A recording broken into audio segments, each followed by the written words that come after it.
when they actually got a job offer at Google. They got so excited, so they will throw days and days of party. Just people coming there having also announced the two. More elaborate than weddings. So it's amazing to actually know. So part of it is interesting. In terms of Google interview, if you go to search on internet, you will see tons and tons of literature. In terms of prepping people, how to actually, much like prepping SAT, Princeton review, so many things. In terms of how you prep for the Google interview. However, the interesting about Google is that oftentimes, you test not only the knowledge you have accumulated, like all the things we talk about you learn in school, but rather you actually test things that you ask, the critical thinking things, like the pizza thing they talk about. I couldn't actually wait to see how that's gonna look like because Google. There's this thing called cognitive ability, and tons of people I know will actually fail in that particular test. So some of the simple questions here will be like, how do you estimate a number of gas stations in the state of Texas? It's actually trying to take people out of the things they have learned in terms of textbook or any of that, and Google in terms of interview. They don't actually care about whether you get the correct answer or not, but rather trying to understand your framework. How do you go about estimating it? Another question will be that, imagine your partner somehow decided today that they wanted to go and start up a bakery business. How did you go about evaluating him and making that decision? And again, it's a framework. We actually went through all the interview process. So for me, you will be thinking about the macro condition. In terms of the financial situation, the market, how did you actually borrow, the mortgage and the loans and the interest rate? And you also think about the macro situation, in terms of the local market, the competition, the strength of your partner, whether they can really make differentiating products. And you also think about things that can be controlled, and then not controlled. And the control will be that what's facing your household, whether that you guys, your family is at the stage of your journey, that you can take on this additional pressure. How about your kids and all that can be that supported? So what Google is looking for is that they will throw any random question at you. And it's not related to what you have learned. By your critical thinking creativity, coming up with a framework, and then really articulate back up your rationale. Wow, thank you, Eva. Next, please. This is really mind-blowing. That's the reason why we need to learn entrepreneurship, even though we're just applying for a job, right? All right, amazing. Next, the secret sauce that is actually from Fortinet. Fortinet is recently ranked as the top employer in North America, in both the United States and Canada. That being said, that we offer good pay, we select the best, and however, we have to deal with the severe cybersecurity stress because we're just like someone who have to safeguard you, your children, your family, while you're sleeping, and they're on the internet surfing while we're doing the interview. This is another $1 million page. Take a photo if you like, and you can send it over and probably get this interview and very good job. Based on the recent study from the World Economy Forum, we have 4 million job shortage. 4 million job shortage for the cybersecurity. Everyone needs it, like public sector, private sector schools. We all need the cybersecurity professionals. And that being said, that even though someone's job has been replaced by AI, however, as long as you are mastering the cybersecurity, you can get a very good pay, very good job. A lot of companies will hire you. So that's why we're preparing the skill for the future. During the interview, actually, we only spend like 10% to validate the technical capability, which we learn from the school or build in our career. All these skills, we spend more than 90% actually. We're checking the intelligence, emotional intelligence, including the 5 elements like self-awareness, self-regulation, motivation, empathy, social skills, and most of the interviews. Interviewees, after they finish the interview, they feel this company is very stressed. So they understand how stressed it is. Because during the interview, the question would be like, imagine a situation where you have to meet the deadline tomorrow, but you still are lagging behind.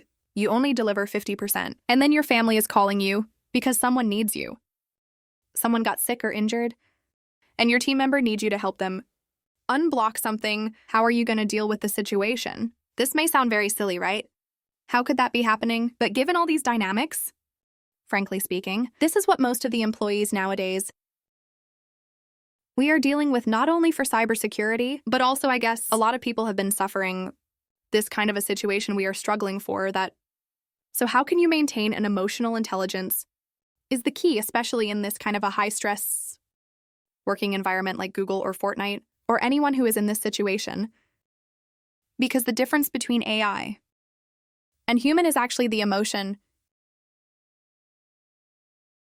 So because in terms of the brain power, let's think about like IQ. Most of people, they have the IQ like a quadrant, like 100 point, and the AI could reach 140 above. And easily reach 200 based on the research. Albert Einstein, can anyone guess what's his IQ? Yeah, 200 exactly. So that being said, that tomorrow, AI will succeed Albert Einstein. If my IQ is 100 or 120, how can I manage my AI coworker?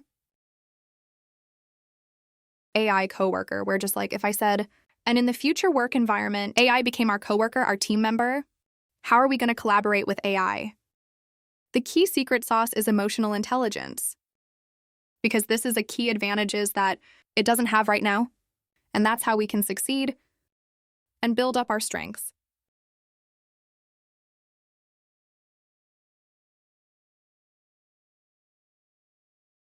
Definitely.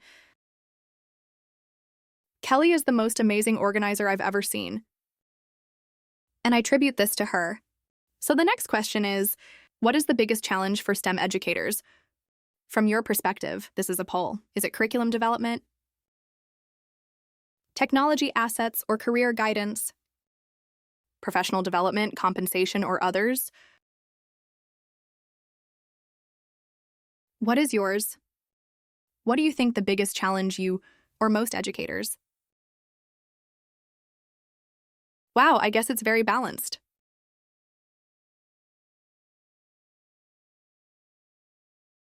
Professional development as well as the curriculum. Thank you so much. So how we deal with those challenges, why we're here is we're bringing you how we survived for 30 years since I started in my mom's womb. So we found that actually is energy. We'll bring you the transformation to deal with this kind of situation. Next, please. Thank you. That's the reason today. We know that cybersecurity is everyone's concerned, especially for kids. So this booklet will help you and offload you.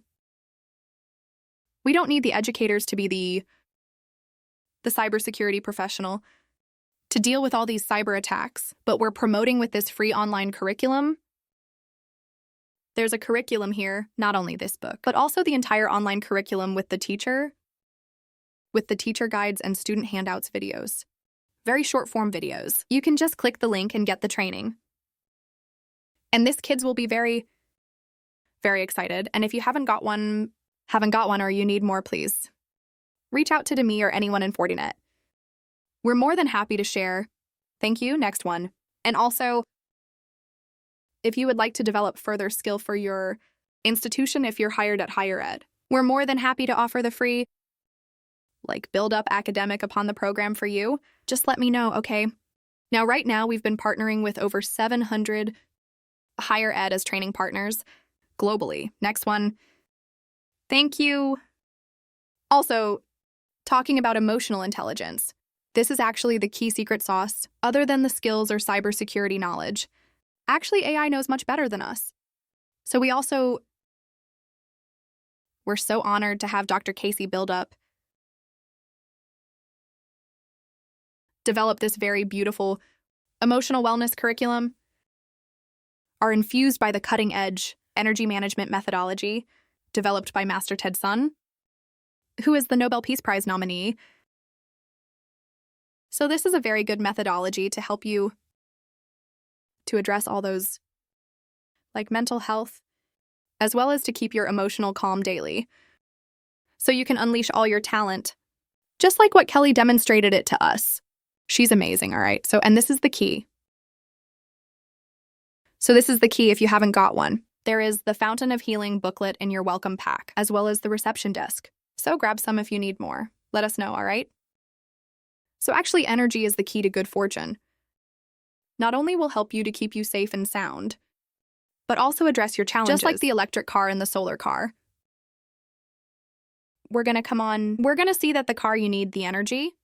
You need the fuel in order to run the car. Same apply to your brain based on the latest research. Actually, the brain actually works like your computer, as well as your smartphone. If you have already watch the video of the latest Neuralink, actually, you can control the cursor, the mouse on the screen. Without your hands, with your brain, with your thoughts, and you don't need anything. Just need to install a chip, you become the clairvoyance or telepathy. The technology automatically built, that's already the reality, just so you know. But even though you need the energy, you need the power, right? It's very important to ensure you connect with energy. This is the key of emotional wellness. Curriculum is the key to help you to get the energy and power up. And get good fortune next, please. We're going to have the one last question. This is your one last chance to win the podium. How do you feel your energy today? From 1 to 10, and 1 is the lowest and 10 is the highest. If you don't know, just guess.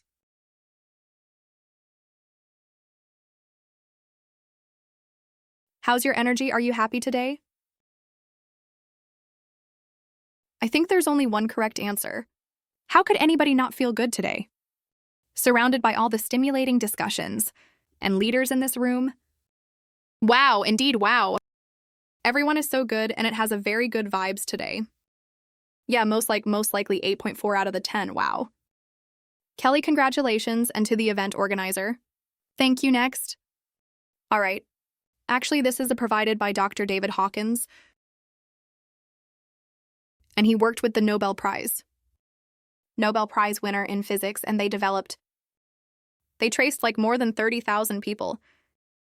And they come out the scale of the emotional energy, vibration that also resonate. And you can also see that the aura of your energy reflected when you are emotion. Have you when you have a different emotion? For example, when you feel love, you're happy, you're enjoying, right? You have the scale up to the 500, and I guess the overall scale is 1,000. So that's the reason why we have to keep our mood happy. And also be grateful to everyone and feel the love and happiness, peace and enlightenment all the time. You're going to have a wonderful energy, fully charged to unleash your talent. Thank you. Next one. All right, so I guess that's all we have to share today. And this is something that we learned from our past 30 years. And we also learned a lot from this event. So thank you so much for giving us a chance, for being here, and if you would like to connect, please. Here's our QR code on the link thing, so feel free. If you would like to know how Google or Fortinet conducted the interview or get some more a conversation going, yeah, here's our link thing. Thank you so much.